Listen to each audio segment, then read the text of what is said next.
wassalatu wassalamu ala asyrafil anbiya'i wal mursalin sayyidina wa maulana Muhammadin wa ala alihi wa sahbihi ajma'in, amma ba'du. Yang terhormat Ning Ifah selaku pemateri pada kajian Mutiara Sholihah pada siang hari ini.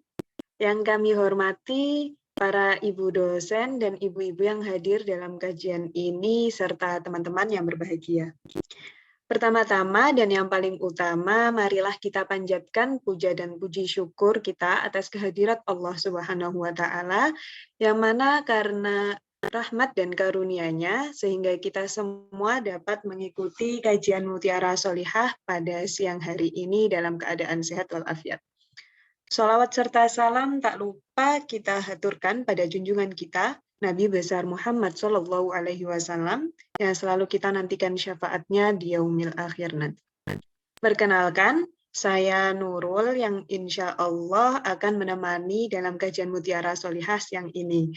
Kajian Mutiara Sholihah kali ini akan mengangkat tema perempuan dan lingkungan yang akan disampaikan langsung oleh Neng Ifah.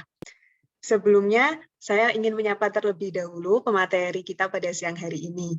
Assalamualaikum, Neng Ifah. Waalaikumsalam, Mbak.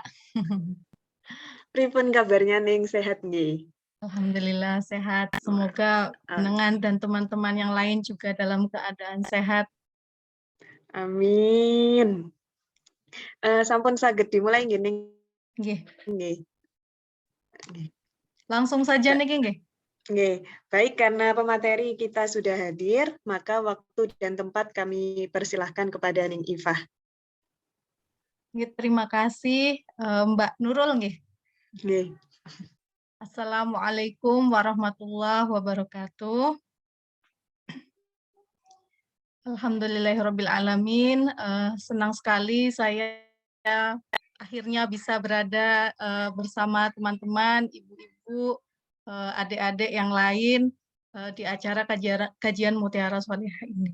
Sebetulnya saya sudah beberapa kali diminta sama Ning Firda, tapi dilalah selalu jadwalnya itu bentrok. Pas tadi malam itu dadakan Ning Firda, ayo besok nggih katanya. Nah, karena saya sudah lama mau menyanggupi tapi waktunya selalu terbentur terus, akhirnya tadi malam saya mengiyakan. Jadi materi yang disampaikan hari ini itu adalah materi yang dibuat dengan sangat dadakan tadi malam dan tadi pagi. Jadi sebelumnya saya nyuwun ngapunten kalau nanti ada kurang-kurang atau apa. Di sini saya tidak akan mengisi atau istilahnya jadi pembicara gitulah ya. Di sini saya cuma ingin berbagi apa yang saya sedikit tahu tentang persoalan perempuan dan lingkungan. Sebelumnya saya ingin menyampaikan juga bahwa persoalan tema niki kan pilihan saya sendiri. Jadi saya sempat berdiskusi dengan Ning Firda soal tema apa yang sebaiknya dibawakan gitu. Nah, ternyata yang kemarin-kemarin itu sudah banyak tentang persoalan haid, istihadah dan lain sebagainya. Dan saya melihat bahwa persoalan mengenai perempuan dan lingkungan itu sangat jarang dibicarakan dalam kajian-kajian dakwah, agama atau kemuslimatan gitu ya. Sehingga saya kemudian memutuskan untuk mengambil tema ini karena persoalan lingkungan itu juga merupakan persoalan yang penting gitu. Apalagi kalau kita sebagai umat Islam gitu ya, itu kan kita sangat akrab sekali dengan hadis-hadis yang membicarakan tentang lingkungan gitu.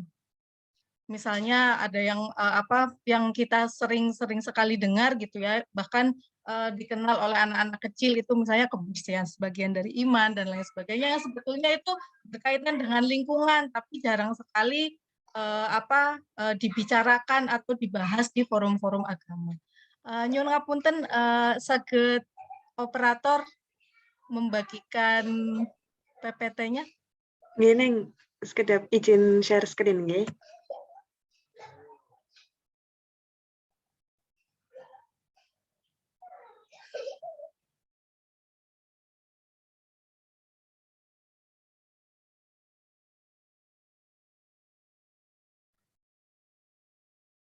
Sebelumnya perkenalkan, saya Ifah, saya di sini, atas nama komunitas perempuan membaca nggih.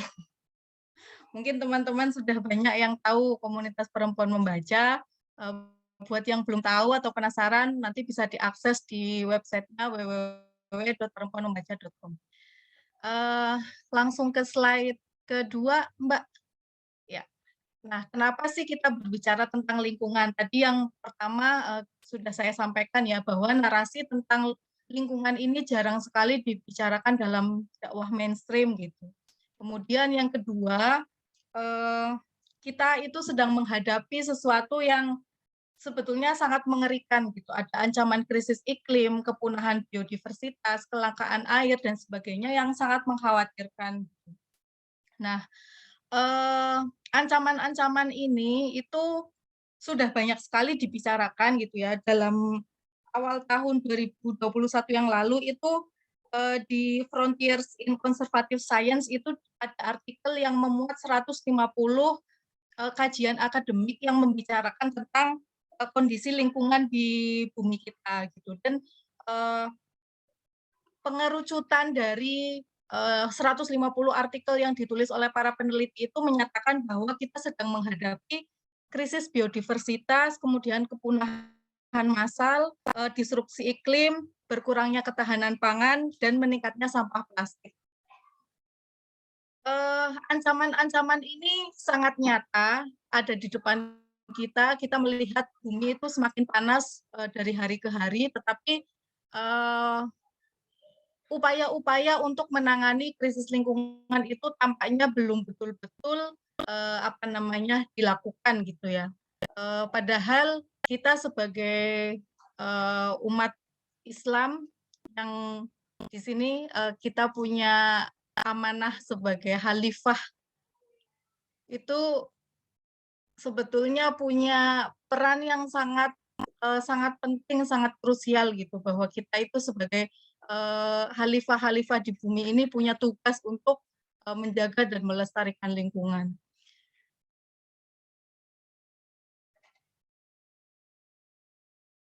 Slide berikutnya. Nah, di sini, ada banyak sekali sebetulnya ayat-ayat yang, eee, mengungkapkan gitu bagaimana seruan untuk jangan berbuat kerusakan dan lain sebagainya di Al-Qur'an itu sangat banyak sekali, tetapi kalau kita melihat kenyataannya saat ini bahkan di lingkungan-lingkungan yang religius yang dekat dengan, eee, apa namanya, eee, dekat dengan pengajaran atau pendidikan agama itu kita melihat banyak sekali sampah-sampah plastik dan lain sebagainya. Itu suatu kenyataan pahit yang, kita jumpai, beberapa waktu belakangan ya, bahwa, tempat-tempat yang harusnya mereka itu, menjaga alam, kemudian tidak mencemari lingkungan, itu juga sayangnya itu menjadi salah satu penyumbang dari sampah-sampah yang ada di, daerah-daerah kita masing-masing.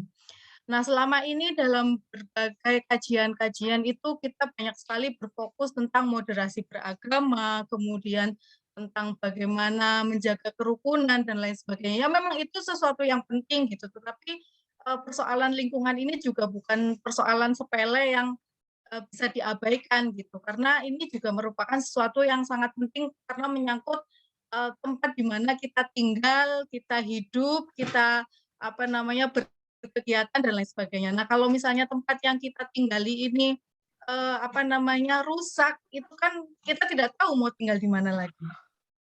Ke slide berikutnya, Mbak Nurul. Nah, kenapa sih perlu berbicara tentang perempuan dan lingkungan?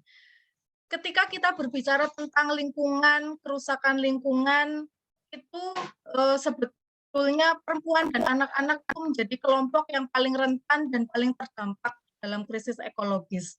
Misalnya seperti ini, kita mengalami krisis kelangkaan air. Saya rasa di kota-kota besar ini sudah banyak banyak didapati ya, misalnya di Jakarta, di Surabaya, itu banyak kita, susah sekali mendapatkan air yang bersih, yang sehat gitu, karena air air sumur itu kadang juga, kita tidak tahu apakah air itu tercemar atau tidak. Karena kalau di kota-kota besar itu kan pemukiman itu sangat padat. Eh, Kalau rumahnya ukuran berapa, kemudian setiap rumah ada sumurnya, kemudian ada pembuangan saluran toilet dan lain sebagainya, kita tidak bisa membayangkan gitu rumah yang berdempet-dempetan itu bagaimana air tanahnya itu. Sesehat apa atau tidak tercemar apa air-air itu. Dan kalau kita berbicara tentang konsumsi air, orang-orang yang tinggal di kota, di perumahan yang sangat sesak, sangat sempit itu kan mungkin tidak memikirkan apakah air yang mereka konsumsi setiap hari itu air yang bagus, air yang sehat, yang tidak tercemar, kan mereka mungkin tidak memikirkan tentang itu gitu. Kalau untuk kelas-kelas menengah ke atas mungkin untuk konsumsi mereka bisa membeli air kemasan, galonan gitu dan lain sebagainya. Tetapi untuk mereka yang berada di ekonomi menengah ke bawah itu belum tentu mereka akan berpikir untuk mencari air yang lebih bersih, lebih sehat gitu. Mereka hanya mengandalkan air yang ada di sumur mereka masing-masing di rumahnya dan kita nggak tahu seberapa tercemar air itu. Nah, kenapa kalau kita berbicara tentang lingkungan itu tidak bisa dilepaskan dari perempuan? Karena seperti ini. Untuk laki-laki dewasa misalnya, itu mereka bisa hidup dengan 1 galon air dalam waktu 1 hari. Tapi untuk perempuan, apakah mereka bisa hidup dengan 1 galon air sehari? Mereka harus mencuci, memasak, kemudian memandikan anak, kemudian mencuci pakaian anak, mencuci piring dan lain sebagainya, mencuci sayur mayur. 1 galon air yang cukup bagi laki-laki itu tidak akan cukup untuk perempuan dalam 1 hari. Jadi ketika kita berbicara tentang lingkungan, tentang krisis air, ya perempuan dan anak ini adalah kelompok sangat rentan yang paling terdampak. Karena ya itu tadi mereka tidak bisa lepas dari air, kemudian mereka yang selama ini berinteraksi sangat lekat dengan air. Slide berikutnya, Mbak.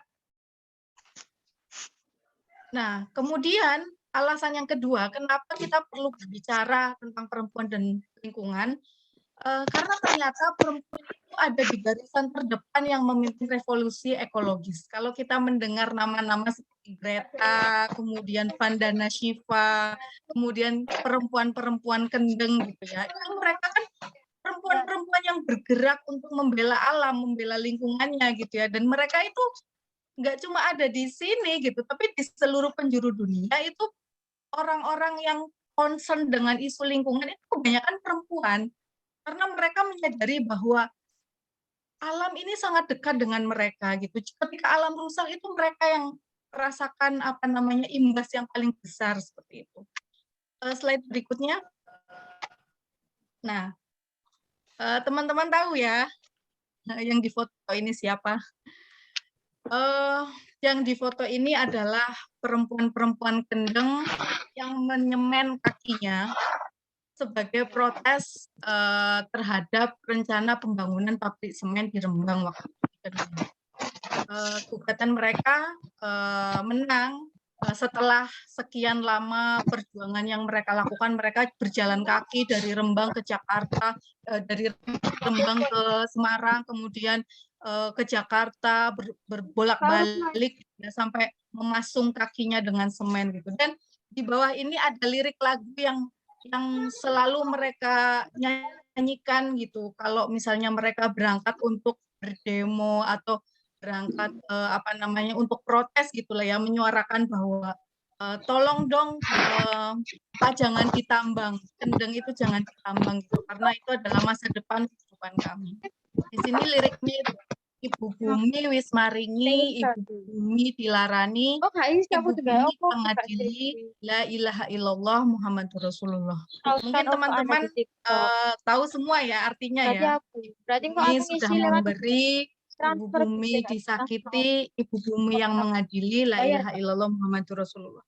Nah, lirik ini itu sebetulnya adalah lirik yang sangat spiritualis dan filosofis ya. Di sini lirik yang sangat sederhana ini itu sebetulnya mengintegrasikan alam. Mereka itu melihat kepada Tuhan, mengabdi kepada Tuhan, terkait dengan spiritual dan sufistik gitu ya. Jadi bagaimana mereka menjaga alam ini adalah dalam bentuk penghambaan mereka terhadap Tuhan gitu. Jadi bagi mereka perbuatan untuk menambang, kemudian untuk merusak, mengeksploitasi itu adalah perbuatan yang zalim, yang apa namanya, perbuatan yang ya tidak apa namanya, tidak bagus, tidak seharusnya dilakukan gitu, karena itu akan merusak alam. Nah, di sini yang dilakukan oleh ibu-ibu Kendeng ini adalah bagaimana mereka menjaga sumber alam. Itu kan di sana kars ya, pegunungan kars yang kalau ditambang itu ancamannya adalah mereka akan mengalami krisis air. Sementara mereka ibu-ibu ini adalah ibu-ibu yang kesehariannya itu adalah bertani. Jadi ketika nanti tanah itu akan ditambang, ada ancaman bahwa pertanian yang mereka lakukan itu akan binasa juga karena tidak akan ada air. Makanya di sini kenapa mereka itu maju untuk istilahnya itu protes membela lingkungan gitu. Slide selanjutnya.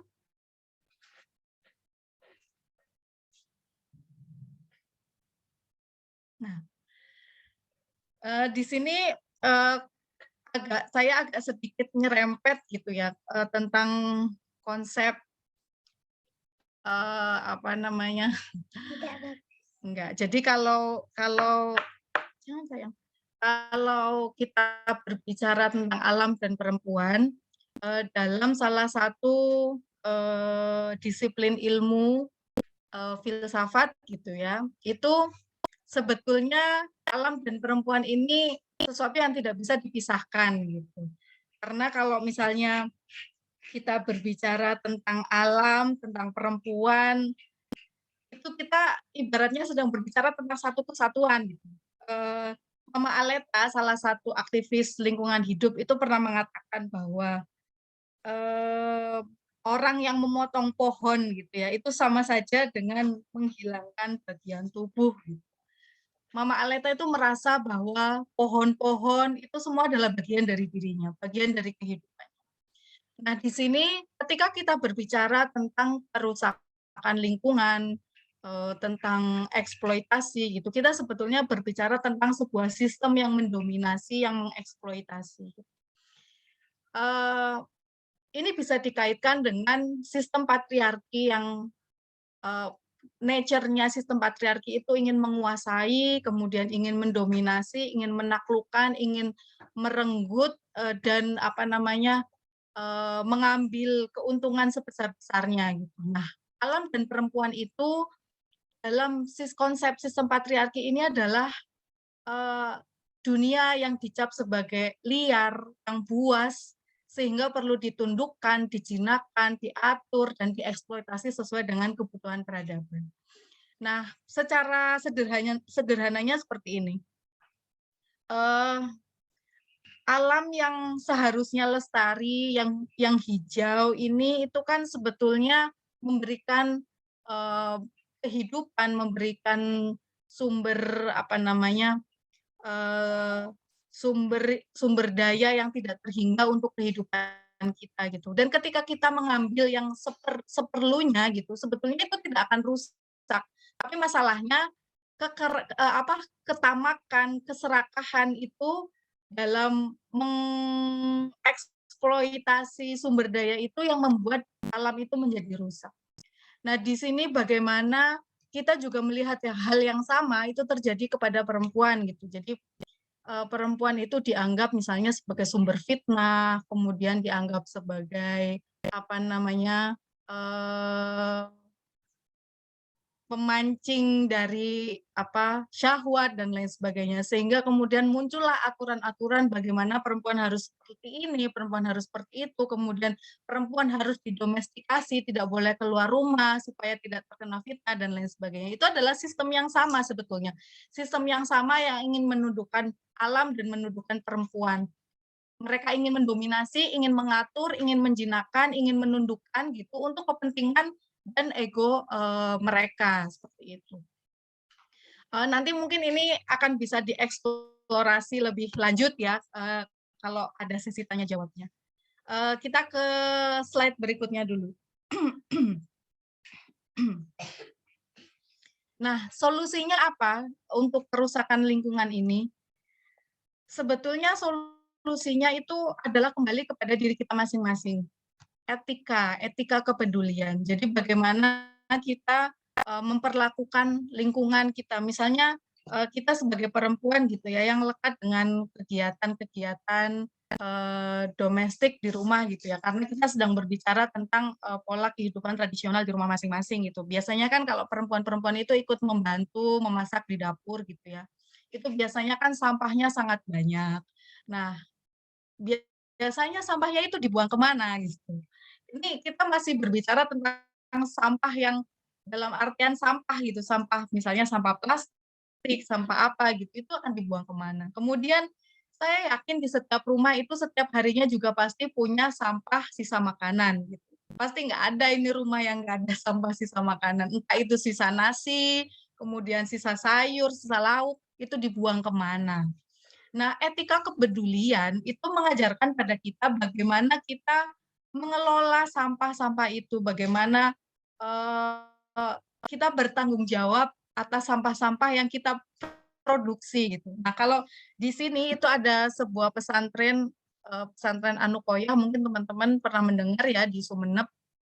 Itu di salah satu kompleks asuhannya Kiai Faizi itu di sana ada tempat yang apa namanya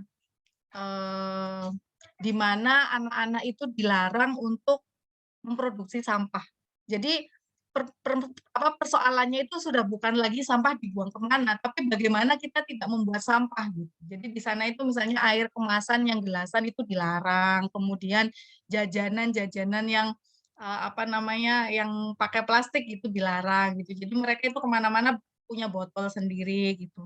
Nah sebetulnya langkah-langkah seperti ini itu kan berasal dari etika kepedulian. Bagaimana mereka memikirkan apa dampak dari apa yang mereka lakukan. Ini kan sebetulnya hal-hal yang sangat sangat dekat dengan kehidupan sehari-hari kita sebagai muslim yang beriman gitu ya. Kita sebagai muslim yang beriman jangan menyampah, kemudian menjaga lingkungan, tapi pada kenyataannya kan tidak seperti itu. Kita sering sekali melihat bagaimana tempat-tempat yang justru lekat dengan pendidikan agama itu tidak memperhatikan persoalan sampah gitu. Mungkin kalau di beberapa pesantren ada yang sudah apa namanya, mengimplementasikan bagaimana pengolahan sampah secara secara apa namanya, secara bagus gitu ya, tidak mencemari lingkungan. Tapi di tempat lain mungkin ada banyak juga yang belum terpikir sampai ke situ. Nah, cara-cara kita dalam berhubungan dengan alam gitu kan, kalau di Islam itu kita harus berhubungan baik antar sesama manusia, kemudian dengan alam juga gitu. Tapi yang alam ini kadang kita abaikan gitu, ya udah kita berbuat baik dengan sesama manusia gitu, tapi yang bagian alamnya ini sering sekali diabaikan gitu.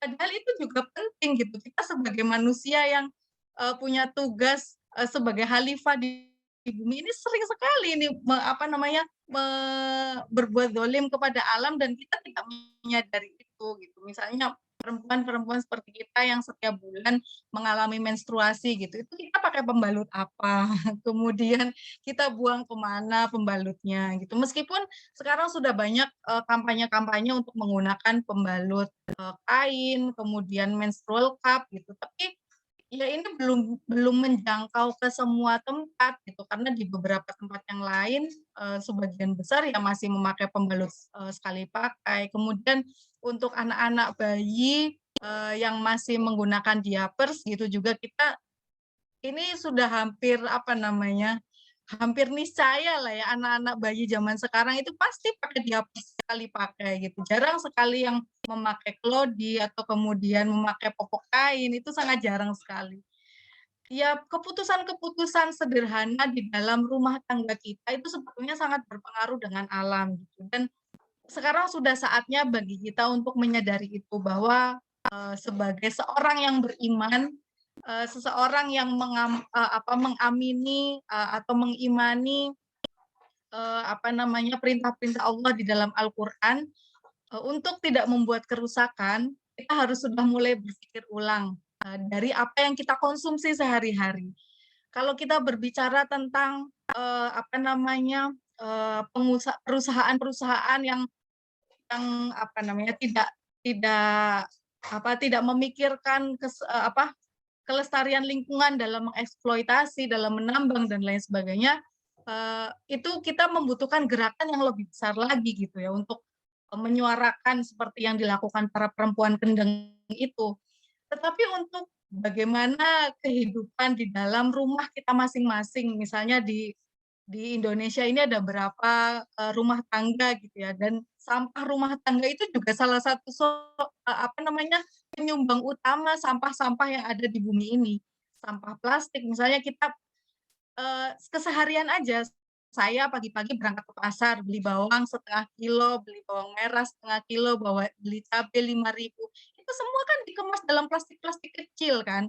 Semua dalam plastik-plastik kecil, kemudian kita membeli kentang, membeli apa, membeli minyak goreng, membeli apa, semuanya itu dibungkus dalam bentuk plastik. Jadi ketika kita pulang dari belanja, itu sampah yang kita miliki itu bertambah.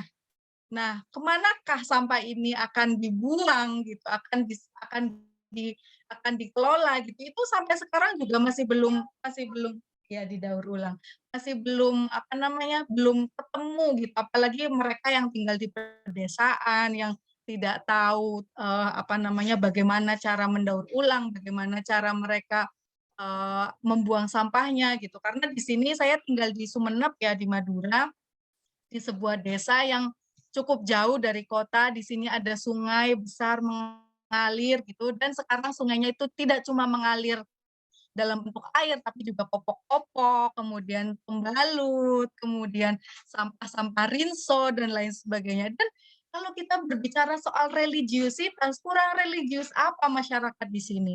Masyarakat di sini itu sangat religius, pokoknya ya tahu sendirilah masyarakat lingkungan pesantren, masyarakat Madura itu masyarakat yang sangat religius. Kita mengenal orang-orang yang sangat religius di sini. Tetapi ketika kita berbicara tentang alam, seolah-olah alam itu adalah sesuatu yang terpisah dari hidup kita gitu, bahwa alam itu adalah yang lain gitu, sehingga tidak kita perhatikan.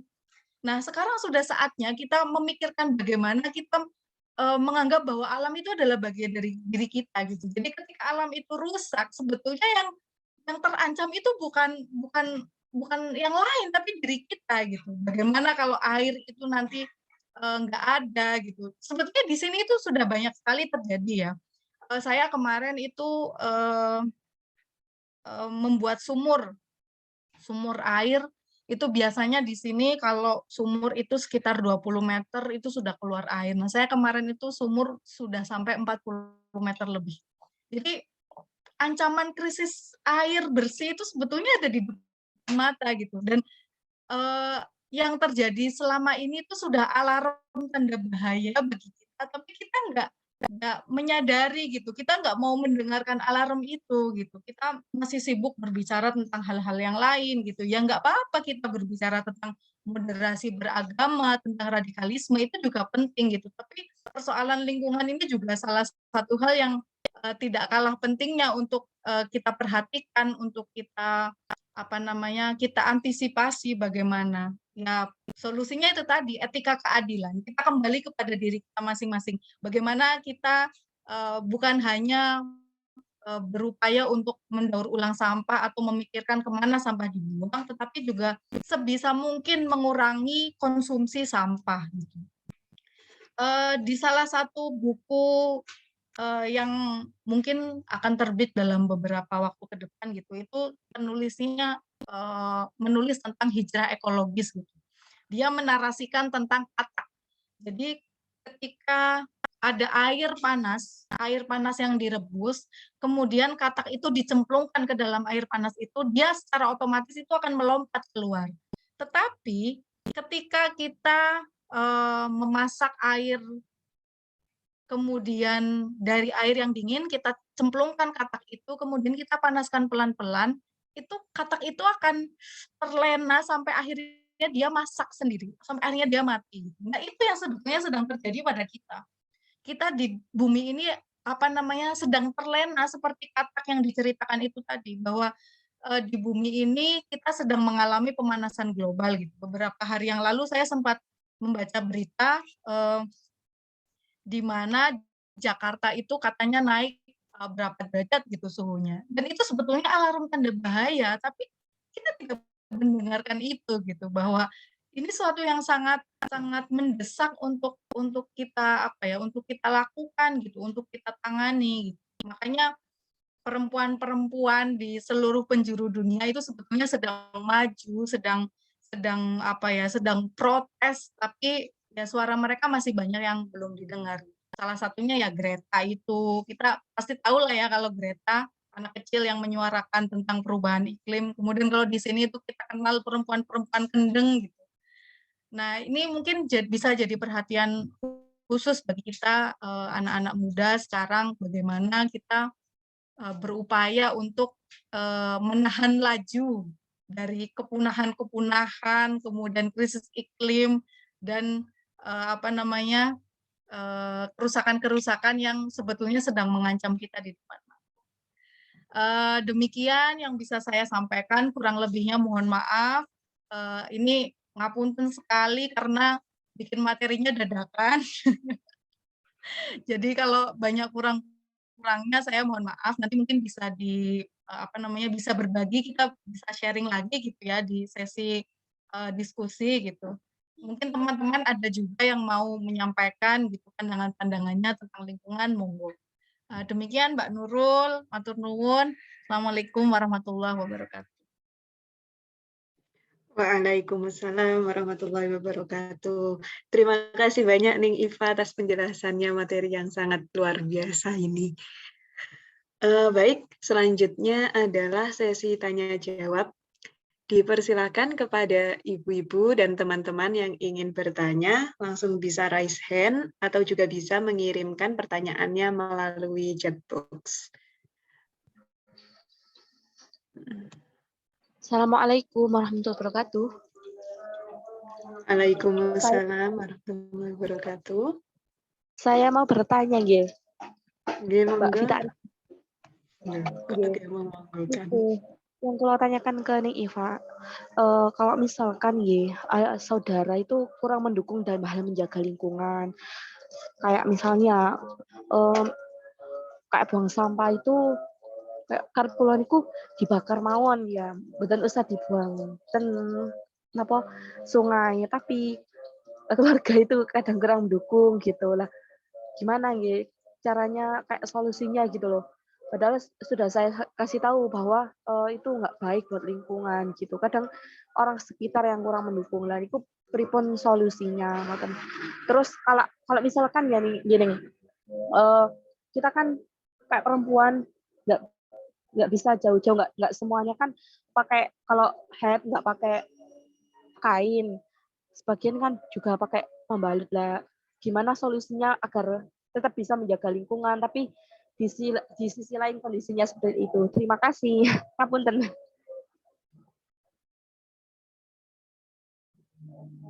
Sepireng nggih suara kula nggih? Nggih nggih. Ini langsung dijawab nopo? Nggih, Nggih langsung dijawab. menawi saged langsung dijawab. Nggih nggih.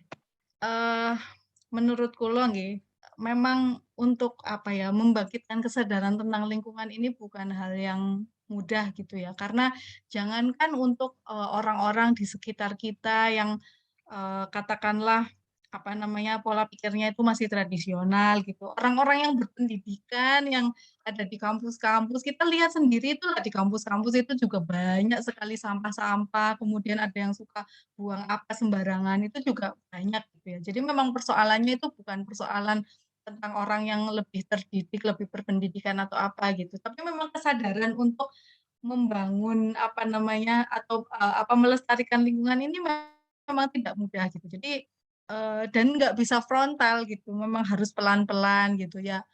Mungkin bisa dimulai dengan contoh gitu. Jadi kalau yang lain itu buang sampah ke sungai, ya kita jangan buang sampah ke sungai, kita misalnya, entah itu ke daur ulang atau kemudian kita bakar gitu, meskipun ya membakar sampah itu juga nggak bagus juga gitu, tapi, apa namanya, ya paling enggak lah itu nggak yang, mengotori sungai gitu ya.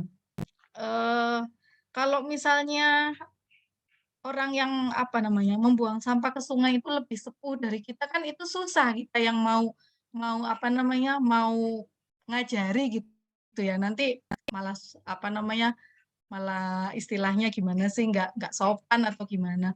Ya mungkin bisa gini, kalau misalnya itu tinggalnya di rumah, mereka mau membuang sampah ke sungai gitu, sampahnya diminta aja, "Biar saya yang buang," gitu. Nah, sama kita jangan dibuang ke sungai gitu, kita misalnya kita bakar atau apa. Nah, kalau perempuan ya, perempuan ini biasanya banyak sekali sampahnya skincare ini.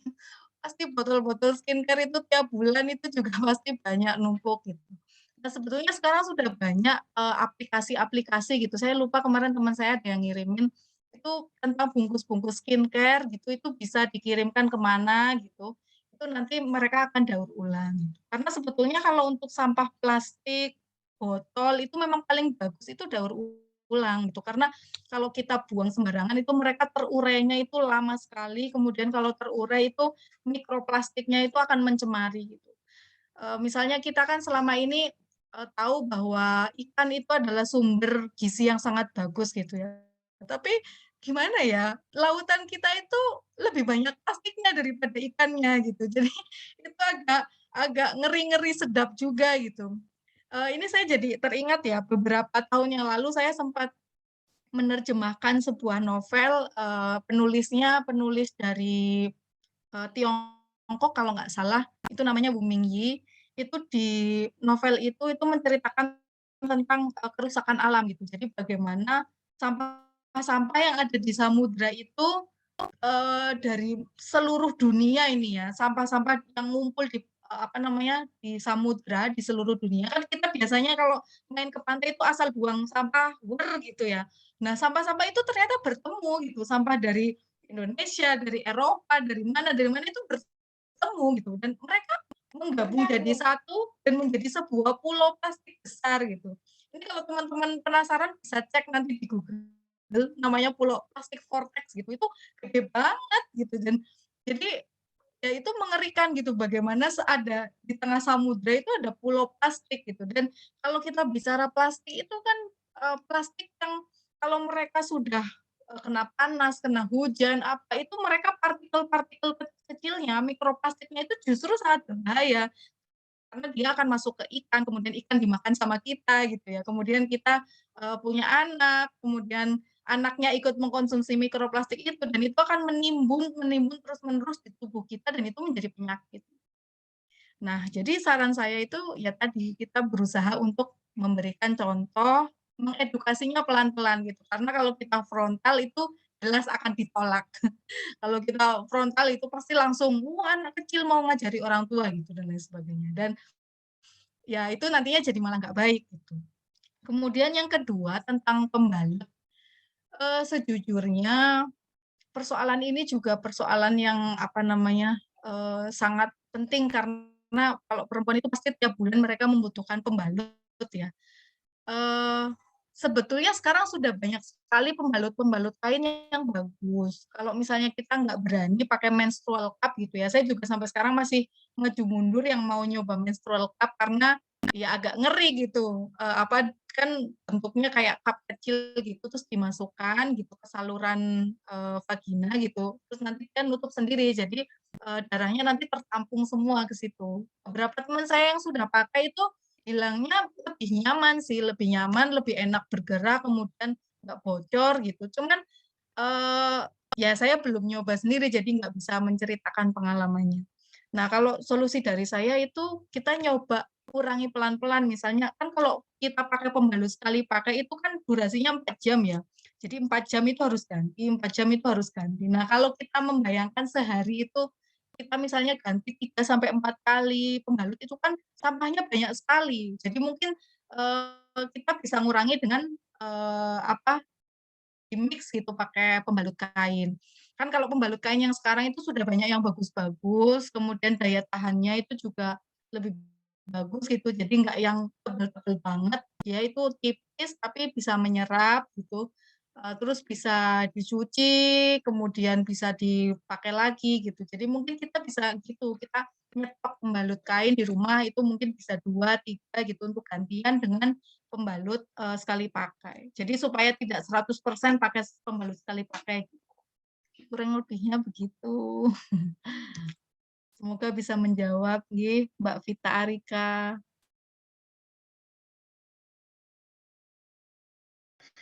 Jadi matur nuwun sanget nggih.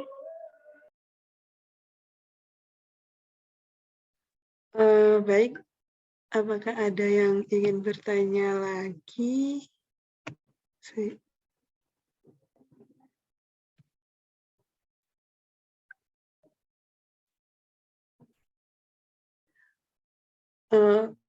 Gini, saya juga ingin bertanya karena ini ternyata kayaknya belum ada yang ingin bertanya. Saya ingin bertanya nih, saya pernah mendengar kalau misalkan sebenarnya perempuan itu udah dapat pendidikan tentang lingkungan itu lebih dini, lebih awal daripada laki-laki gitu nggih. Dari mulai bagaimana dia head, terus gimana dia harus membersihkan pembalut dan lain sebagainya yang sebenarnya di umur segitu itu dia sudah lebih dulu gitu diajari daripada laki-laki. Nah, pertanyaan saya itu nih, apakah perempuan itu bisa dikatakan dia memiliki naluri alam yang lebih tinggi gitu? Maksudnya naluri tentang lingkungan, kepekaannya terhadap lingkungan lebih tinggi daripada laki-laki, seperti itu nih. Kok sampai, butuh pembelajaran khusus gitu. Nggih, seperti itu kurang lebih nih. Eh, saya nggak tahu jawaban pastinya gitu ya, karena kalau ini itu berarti harus dibuktikan secara ilmiah gitu. Tapi kalau saya melihat secara kasar gitu ya, memang dari apa literatur yang saya baca, memang perempuan itu memang lebih dekat dengan alam karena itu adalah keseharian dia. Dari mulai dia kecil, kemudian kehidupan sehari-harinya dari bangun tidur, kemudian dari pengalaman-pengalaman biologisnya, menstruasi, nifas dan lain sebagainya itu dia sangat dekat dengan alam. Apalagi kalau misalnya dia tinggal di di lingkungan tradisional yang dia mengharuskan dia untuk bertani, berladang, kemudian memasak dan lain sebagainya. Itu memang perempuan sangat sangat dekat dengan alam. Kalau kita melihat kisah-kisah seperti aktivis-aktivis perempuan kayak Mama Aleta, kemudian Vandana Shiva gitu, itu ya memang pada akhirnya perempuan yang paling terdepan gitu yang berbicara tentang lingkungan. Kayak Vandana Shiva itu kan dia eh, apa namanya dia menganggap bahwa kan kita sekarang itu semakin modern gitu ya, semakin modern, kemudian bibit-bibit yang kita tanam itu kemudian pakai bibit-bibit yang sudah rekayasa genetik dan lain sebagainya dengan dengan harapan nanti akan seperti ini, akan seperti ini, akan seperti ini gitu. Kemudian pupuk-pupuk kimia dan lain sebagainya. Nah, Vandana Shiva ini salah satu tokoh yang ingin kembali kepada bibit-bibit yang bukan rekayasa genetik gitu. Jadi bagi dia bibit yang baik itu adalah sebuah dharma, sebuah kebaikan gitu. Bagaimana dia ingin alam itu ya tidak dikacaukan gitu. Kalau kita misalnya di desa-desa itu kan juga banyak kita memakai pupuk kimia gitu yang akhirnya itu sebetulnya merusak tanah, bikin tanah itu lebih tandus, kemudian rusak gitu dengan pupuk-pupuk kimia itu. Dan kalau kita berbicara tentang lingkungan seperti itu ya kita bicaranya tentang perempuan gitu. Ya memang mereka yang uh, lebih dekat gitu kesehariannya itu dengan alam. Seperti perempuan-perempuan Kendeng itu mereka sampai memasung kakinya dengan semen gitu. Itu kan sebagai tanda protes mereka bahwa saya nggak bisa terlepas dari alam yang memberi saya hidup ini gitu. Mereka bertani, berladang, dan itu satu-satunya bahasa yang mereka ketahui kan itu. Mereka bisa mata pencaharian sebagai petani itu adalah satu-satunya yang mereka tahu. Jadi ketika ada ancaman pegunungan Kars itu ditambang menjadi pertambangan semen, menjadi pabrik semen, itu kan ada kekhawatiran nanti kalau nggak ada air, kemudian alamnya rusak, saya mau kerja apa gitu. Sedangkan bertani itu satu-satunya pekerjaan yang mereka kenal, satu-satunya pekerjaan yang mereka ketahui. Nah, sebetulnya ini sering sekali ini sudah terjadi, kayak beberapa tahun yang lalu itu di Jogja, di Kulon Progo yang sekarang jadi Bandara Nia itu kan dulu juga tanah pertanian gitu ya, pertanian orang-orang di sana itu bertani cabai, bertani melon. Kemudian dengan adanya bandara itu mereka kehilangan satu-satunya pekerjaan yang mereka ketahui. Terus beberapa waktu yang terakhir itu di mana itu ya, di Purworejo apa ya, yang sampai Mbak Alisa Wahid datang ke sana, karena mau dibikin apa, bendungan gitu, Wadas, di Wadas. Itu juga orang-orang, eee, apa, ya banyak perempuannya gitu yang maju untuk, eee, menolak menolak, dibuatnya bendungan itu. Ya, bisa jadi seperti itu, bahwa perempuan dari lahirnya, kemudian dari hidupnya, kecilnya, kehidupan sehari-harinya saat ini tuh, dia yang paling sering bergelut dengan alam. Jadi dia merasakan ada, apa ya, tidak ada keterpisahan antara dia dengan alam. Karena sebetulnya kalau kita bicara alam yang terpisah, alam sebagai lian, alam sebagai yang lain, itu kan kita bicara tentang konsep-konsep orang modern gitu yang merasa bahwa alam itu ya buat kita manfaatkan hasilnya, alam itu, buat kita kelola, kita manfaatkan gitu. Nah, kalau perempuan itu kan enggak, perempuan itu merasa bahwa alam itu bagian dari dirinya yang memberi mereka kehidupan gitu. Jadi ya tidak ada apa ya, pemisahan antara dirinya dengan alam gitu. Kurang lebihnya gitu Mbak Nurul. Terima kasih banyak nih sama jawabannya. Baik, bagi teman-teman yang mau bertanya, bisa menggunakan fitur raise hand atau mengetik di kolom chat ya.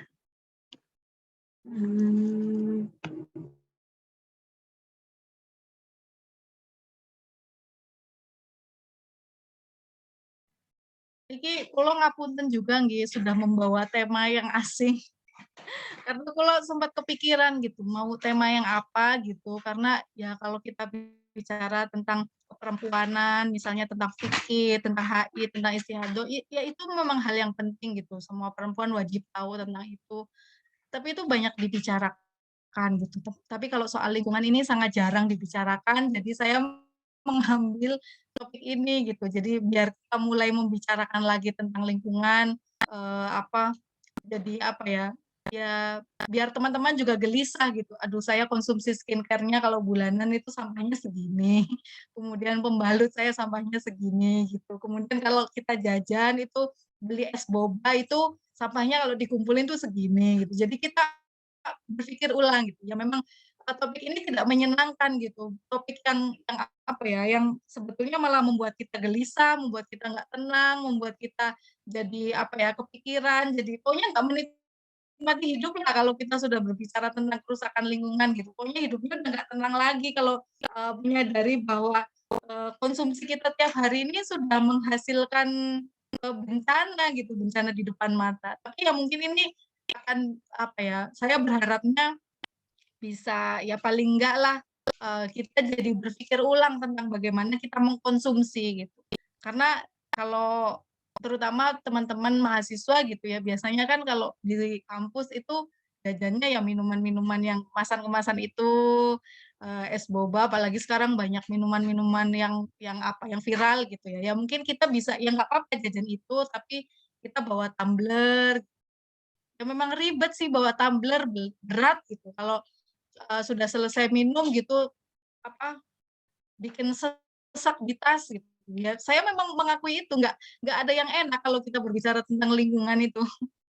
Yang ada itu kita jadi gelisah, jadi apa ya, merasa apa, nggak tenang gitu. Tapi ya ini sesuatu yang mau nggak mau harus, kita hadapi gitu. Apalagi sebagai orang yang beriman ya, kita kita ingin dihitung sebagai umatnya Nabi Muhammad yang beriman gitu ya.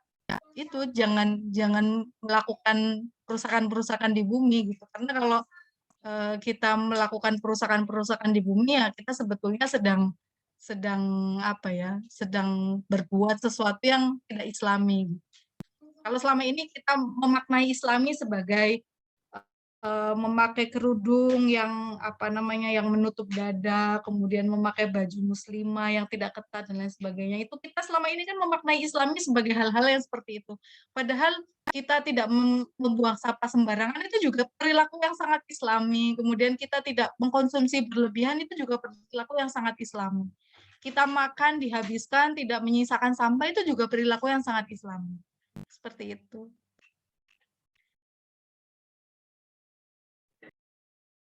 Jadi dengan adanya materi ini kita bisa jadi lebih aware gitu gini nggih. Iya, jadi saya jadi ingat niku perkataannya Muhammad Abduh insya Allah yang saya pergi ke negara barat dan saya menemukan Islam tapi saya tidak menemukan Muslim. Kemudian saya pergi ke negara timur, saya tidak menemukan Islam tapi saya menemukan Muslim. Apakah itu juga disebabkan faktor kebersihan negara-negara di bagian barat atau pripun nggih?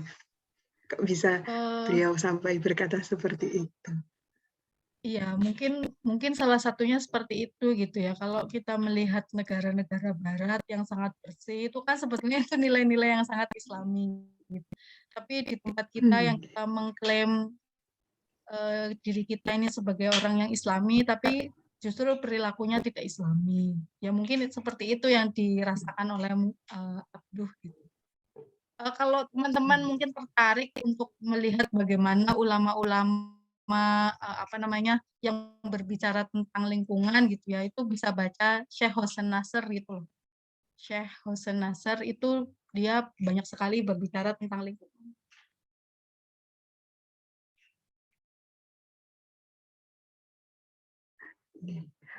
Soalnya kalau kita bicara tentang lingkungan itu kan biasanya apa ya rujukannya itu jarang yang apa yang ulama gitu ya, karena ulama yang berbicara tentang lingkungan itu kan nggak yang banyak-banyak banget dibandingkan dengan para ulama yang berbicara tentang fikih gitu. Jadi memang agak susah juga mencari rujukannya gitu.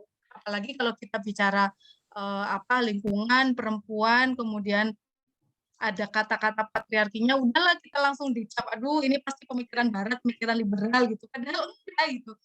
Kita bicara lingkungan ini sesuatu yang sangat Islami sekali, ada dalilnya semua gitu di Al-Qur'an itu ada gitu bagaimana Allah itu menyeru kepada kita itu untuk jangan berbuat kerusakan di bumi. Itu kan sesuatu yang perintah perintah langsung dari Allah gitu. Bahwa apa kita harus melestarikan alam gitu, nggak boleh berbuat kerusakan dan lain sebagainya.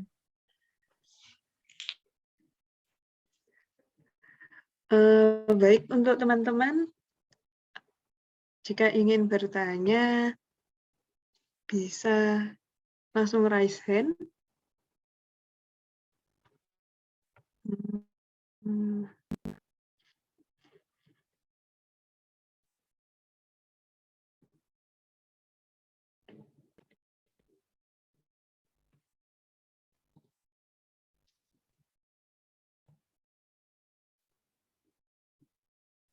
Monggo kalau ada yang mau sharing-sharing juga boleh. Ya, mumpung ada Ning Ifah gitu kan, pemateri yang sangat hebat, subhanallah. Jadi Eman mungkin kalau nggak bertanya. Anggening niki wonten teng kolom chat. Assalamualaikum Ning. Saya mau tanya, membuang sampah ke tempat sampah yang dikelola pemerintah daerah, apakah itu nanti didaur ulang? Apakah kita sebagai warga melakukan itu sudah cukup atau bagaimana, Ning? Idealnya sih seperti itu nih. Kalau kita buang sampah ke tempat sampah yang dikelola pemerintah, idealnya ya mereka kelola gitu, mereka daur ulang, kemudian mereka lakukan pemilahan gitu. Tapi praktiknya saya nggak tahu gitu. Dan kalau bertanya apakah itu cukup? Tidak cukup, karena selain apa namanya, selain kita membuang sampah gitu, hal yang paling utama itu juga bagaimana kita tidak memproduksi sampah gitu. Jadi mengurangi produksi sampah. Ya, kita sudah membuang sampah ke tempat sampah itu salah satu hal yang perlu diapresiasi, betul. Tetapi itu nggak cukup gitu. Kita harus berusaha, berupaya untuk bertanggung jawab dengan cara kita mengkonsumsi. Bagaimana supaya kita tidak memproduksi sampah lebih banyak lagi. Makanya pola hidup zero waste gitulah ya istilahnya kalau sekarang itu juga sedang banyak dibicarakan gitu. Bagaimana kita hidup dengan tidak nyampah sama sekali. Ya hal-hal yang bisa dilakukan ya yang apa namanya yang dekat dengan keseharian aja. Bagaimana kalau kita ngambil makan itu ya seperlunya dan itu harus habis gitu. Misalnya kita ngambil makan itu harus habis gitu. Jangan sampai itu menyisakan sampah. Kemudian kalau kita belanja gitu ya kita bawa tas sendiri gitu biar nggak usah pakai kantong plastik. Kemudian kalau jajan gitu, beli minuman, beli boba ya nggak apa-apa, tapi kita bawa tumbler sendiri. Ya memang lebih repot gitu, tapi kalau sudah terbiasa insya Allah ya mendingan gitu. Ini saya mau sharing ya, saya itu kan sering melakukan perjalanan. Kadang perjalanan itu bisa 1 minggu gitu ya. Itu cuman bertiga di mobil saya, suami saya, anak saya umur 5 tahun. Dulu itu biasanya kita bawa aqua yang gelasan itu air mineral kemasan yang gelasan itu bawa 1 kardus gitu atau kadang kita beli aqua botol yang gede-gede gitu. Nah sekarang sudah sekitar 2 tahunan ini kita berhenti melakukan itu gitu. Kita kalau perjalanan itu kita bawa galon di bagasi belakang sama apa namanya apa itu pompa yang bisa dicas itu loh. Jadi yang tinggal dipencet gitu. Ya pompa itulah, pompa yang supaya nggak usah dipompa-pompa gitu kan, dulu ada pompa yang manual, kemudian sekarang ada banyak pompa yang pakai dicas gitu. Nah, jadi kita di bagasi itu bawa galon gitu, terus, di depan kita ada Tupperware 3, punya anak saya 1 yang kecil, kemudian punya saya, punya suami saya. Jadi kalau kita mau minum, botol. Jadi kalau kita mau minum, kita tinggal pakai air di belakang, di galon. Jadi sudah 2 tahunan ini kita hampir nggak beli air minuman kemasan. Terus kalau misalnya kita pengen jajan boba atau apa, ya pakai itu, pakai botol sendiri gitu kalau bisa. Kemudian sedotan plastik itu kita juga sudah mulai mengurangi penggunaan sedotan plastik. Ya hal-hal sederhana seperti itu. Kita mungkin mikirnya, "Aduh, kalau cuman saya yang melakukan ini, apa ada imbasnya ya? Wong orang-orang yang lain itu tetap nyampah kok," gitu. Tapi kalau kita berpikir ya, misalnya diri kita sendiri gitu, kita kalau misalnya pakai air mineral yang kemasan itu sehari bisa berapa, kemudian ini kalau perjalanan ya, sehari itu per orang bisa katakanlah bisa 4 botol. Jadi kalau, 3 orang ya bisa 12 botol. Kemudian perjalanannya itu, eee, 5 hari gitu, 12 kali 5 itu sudah berapa. Kita mikirnya, "Aduh kalau cuman saya yang melakukan, kayaknya percuma wong orang-orang yang lain itu juga tetap nyampah." Tapi ternyata enggak loh, karena kalau kita akumulasi, kita hitung sampah kita pribadi itu juga sangat banyak sebetulnya. Jadi dengan upaya-upaya kecil gitu ya, mengurangi, penggunaan sampah, ya kita bisa berkontribusi kok untuk nggak nyampah. Itu Mbak Mbak siapa ini, Mbak Vivin, semoga menjawab ya Mbak. Jadi ya nggak apa-apa kita buang sampah ke tempat sampah yang dikelola pemerintah gitu, meskipun kita nggak tahu itu nanti benar-benar dikelola apa enggak, tapi nggak cukup sampai di situ gitu. Kita harus, apa, memikirkan ulang bagaimana pola konsumsi kita, supaya meminimalisir sampah. Karena kalau kemarin saya sempat menerjemahkan artikel ya, ada negara-negara di Eropa itu mereka mengekspor sampah gitu, dan kayaknya Indonesia sempat menjadi salah satu negara pengimpor sampah kalau nggak salah. terus atau kemudian ditolak atau gimana gitu. Jadi dulu Kanada itu sempat ekspor sampah juga ke Malaysia, kemudian Malaysia menolak gitu. Jadi negara-negara maju itu juga banyak banget itu konsumsi sampahnya gitu. Apalagi kalau digabungkan oleh orang-orang di seluruh dunia. Makanya sampai ada pulau plastik yang disebut plastik vortex itu karena saking banyaknya orang itu nyampah tiap hari sampah plastik sampai dia bisa jadi satu kepulauan sendiri gitu di tengah samudra. Ngoten nggih Mbak Vivin, semoga menjawab.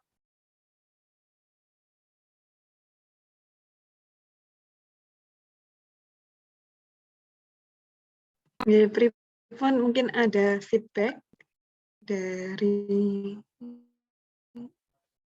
Mbak Vivin atau Neng Vivin iki nggih.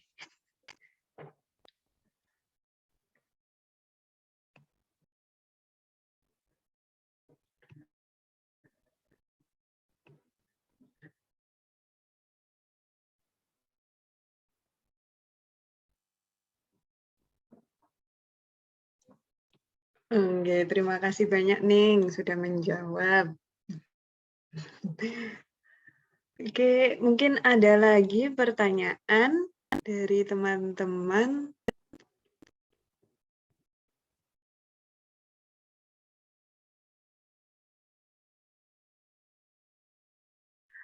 Mungkin bisa kita tunggu sampai 12 ngene nggih.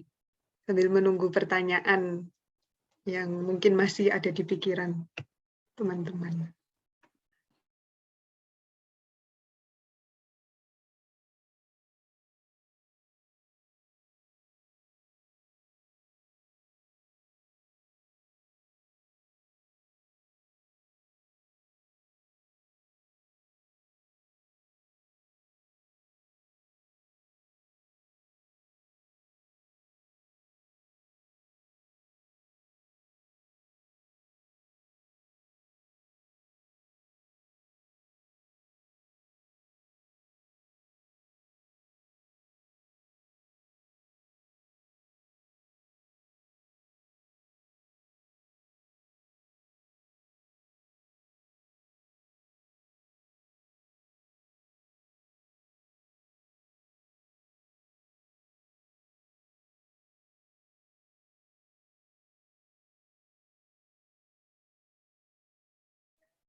Monggo mungkin ada yang mau sharing juga.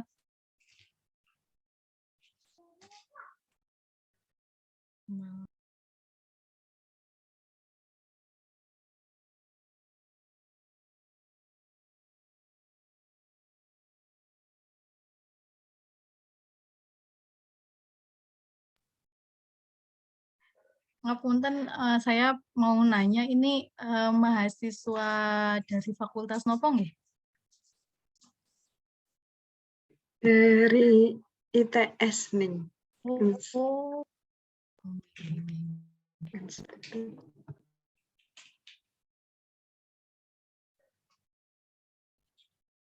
Tapi kalau di kampus biasanya itu disediakan tempat sampah yang sudah dipilah-pilah nggih?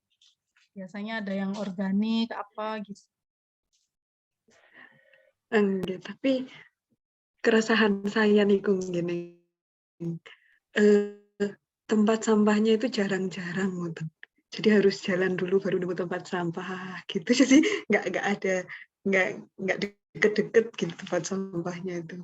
Jadi harus disimpan dulu, kadang itu sampai dibuang di kos gitu nih. Keresahan saya tentang tempat sampah di kampus. Oh, berarti ini harus ada yang menyampaikan atau menyuarakan ke kampus ini supaya tempat sampahnya diperbanyak. Kalau di tempat saya kan kemarin baru selesai kuliah ya. Saya ambil S2 di UI. Itu tempat sampahnya itu banyak, terus banyak pemilahan-pemilahan gitu. Ada yang botol kaca, kertas, sampah organik. Gitu. Cuman saya mikirnya ini nanti kalau dikumpulin, maksudnya kan biasanya itu ada truk sampah milik pemerintah daerah gitu ya. Itu kadang juga dicampur gitu. Maksudnya kayak apa ya? apa bedanya sudah dibagi-bagikan gitu, dipilah-pilah gitu ya. Saya nggak tahu juga sih apa memang nanti benar-benar yang ini datang ke daur ulang, yang ini ke TPA, yang ini kemana gitu nggak tahu juga. Cuman kalau yang saya lihat kok selama ini ya kayaknya tetap campur-campur juga jatuhnya gitu. Kayak di kota-kota sini kan banyak di Sumeneb gitu ya. Itu kalau di taman alun-alun gitu itu ada sampah organik, sampah apa namanya, sampah plastik gitu dipisah-pisah, tapi kayaknya kalau pas dikumpulin jadi satu truk itu nggak jadi satu gitu. Sama saja nggih, nanti dipilihin Sama lagi. saja. Ada Mungkin yang yang niki raise hand, Mbak wonten Husnul. yang resin dari Husnul Hatimah, monggo. Baik, terima kasih atas kesempatannya. Assalamualaikum warahmatullahi wabarakatuh. Izin bertanya, Neng Ifah. Jadi yang saya ketahui itu kan dalam perspektif Islam, manusia dan lingkungan itu memiliki hubungan yang erat. Karena Allah Subhanahu wa Ta'ala menciptakan alam ini, yang mana termasuknya ada manusia dan lingkungan itu dalam keseimbangan dan keserasian. Pertanyaan saya adalah, apa yang terjadi apabila keseimbangan dan keserasian antara manusia dan lingkungan itu tercapai nih. Walaupun sebenarnya pada praktek atau implementasinya itu akan sangat sulit mengingat kesadaran manusia akan lingkungan itu masih rendah. Terima kasih. Assalamualaikum warahmatullahi wabarakatuh. Waalaikumsalam. Ini pertanyaannya susah ya, karena saya harus membayangkan dunia yang sangat indah gitu. Maksudnya gimana apa namanya keseimbangan antara manusia dengan lingkungan itu benar-benar ada gitu, benar-benar tercapai. Dan kalau kita melihat kondisi sekarang itu nyaris yang sesuatu yang sangat utopis sekali gitu, yang hanya ada itu dalam impian saja gitu, di dalam imajinasi. Ya kalau misalnya itu betul-betul terjadi ya dunia ini ya jadi surga gitu, nggak ada orang menambang sembarangan, nggak ada orang buang sampah gitu, semua orang bertanggung jawab dengan apa namanya konsumsinya masing-masing, kemudian alam itu lestari, nggak ada banjir, nggak ada bencana alam gitu. Ya jadinya surga Mbak kalau itu sampai betul-betul terjadi gitu. Tapi ya nyaris mustahil nggih kalau kita melihat kondisi sekarang. Karena kita kalau kita baca Al-Qur'an itu kan apa namanya pernah diceritakan bagaimana kekhawatiran malaikat-malaikat ketika manusia itu apa namanya apa ketika manusia itu nanti akan menempati bumi gitu. Mereka itu para malaikat itu mengkhawatirkan nanti pasti akan terjadi kerusakan ini dan lain sebagainya. Dan makanya kalau di Al-Qur'an kan banyak sekali ayat-ayat yang menekankan untuk jangan berbuat kerusakan. Jadi yang dipertanyakan Mbak Husnul tadi itu apa namanya sesuatu yang insya Allah sih kita berharapnya akan bisa terjadi entah kapan gitu. Tapi kalau melihat kondisi sekarang ya sangat jauh gitu ya. Kita ini sudah apa namanya mengalami bencana ekologis yang sangat mengerikan sebetulnya, kayak pemanasan global.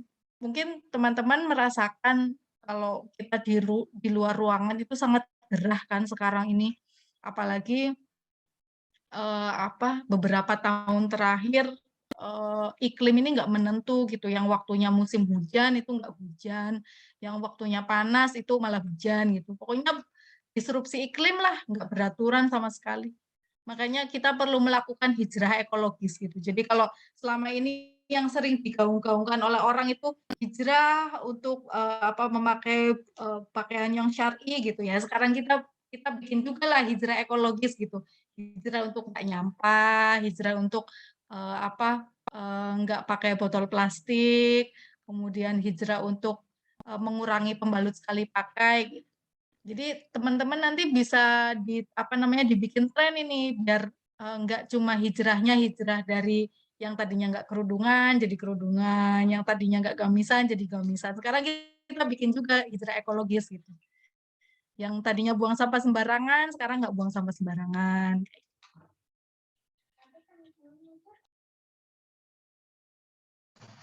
Baik, terima kasih banyak Neng Ifah sudah sangat menjawab.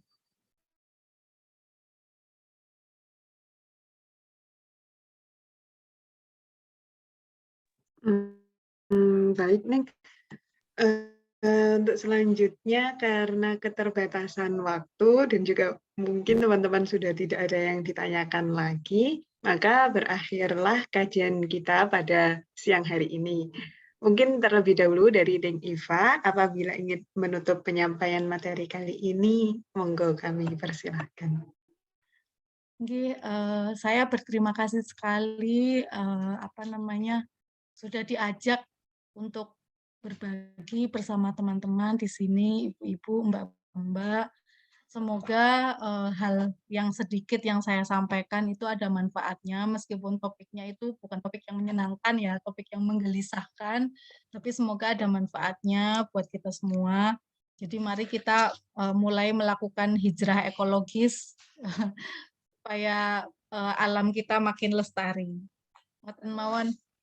Kurang lebihnya nyuwun ngapunten gini ki bikin materinya itu dadakan sekali tadi malam habis ngisi webinar, kemudian langsung ditodong ning Firda akhirnya bikin PPT terus dilanjut tadi pagi baru selesai. Ngapunten sangat kalau banyak kekurangan.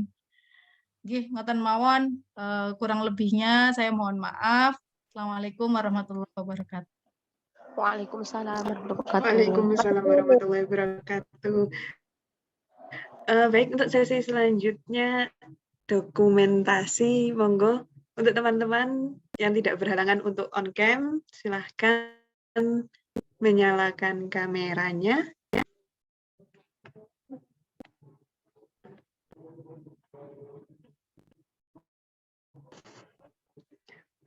Oke, saya hitung sampai 3.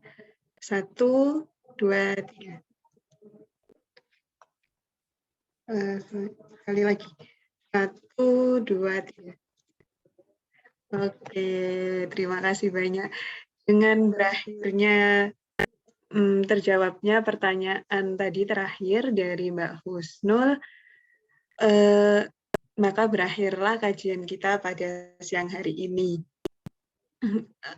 Saya sebagai moderator mengucapkan terima kasih dan mohon maaf apabila ada kesalahan kata dan sikap. Semoga apa yang kita dapatkan pada siang hari ini bisa bermanfaat bagi kehidupan kita. Wabillahi taufiq wal hidayah wa ridho wal inayah. Wassalamualaikum warahmatullahi wabarakatuh.